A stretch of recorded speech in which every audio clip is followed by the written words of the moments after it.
Hello again, University Elementary. So in our story, we had Grandma Linda here teaching Tiais how to make an offering. And in his hand, he is holding one of the 4 sacred medicines. That medicine is tobacco. And so tobacco, some of you might know as the yucky stuff in cigarettes.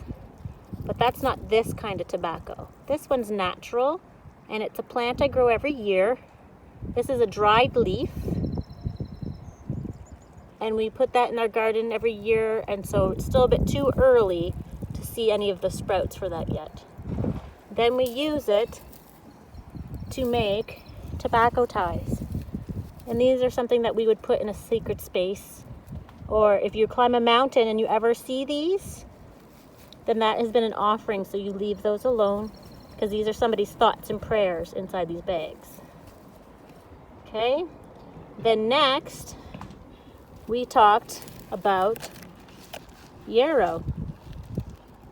Yarrow we use for nosebleeds, which is starting to sprout up right here.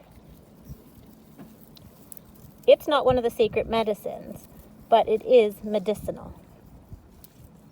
Another sacred medicine is also this tree, which you might find out in the woods somewhere.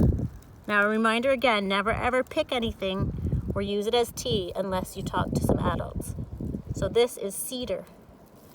And then lastly, I have sage growing in my garden. This is what it looks like when it's a baby. This is what it looks like when it's been dried. And remember, it hung in bundles. And then many indigenous people, but not all, will roll it up with other sacred medicines and use it as smudge.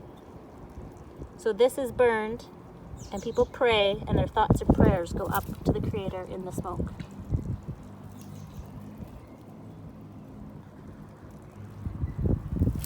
Then we also have, at the end of the book, we hinted to one another sacred medicine.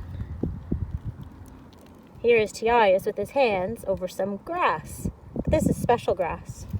The root of it is slightly purple, and it really is a vibrant green. This is called sweetgrass, and we will braid the sweetgrass, and there is many stories to tell about why it is braided, but I'm not indigenous, so that's not a story that I can teach you. But we also have this in our home and use it with our smudge.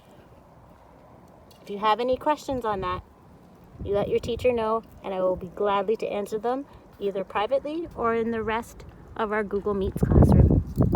Thanks, guys.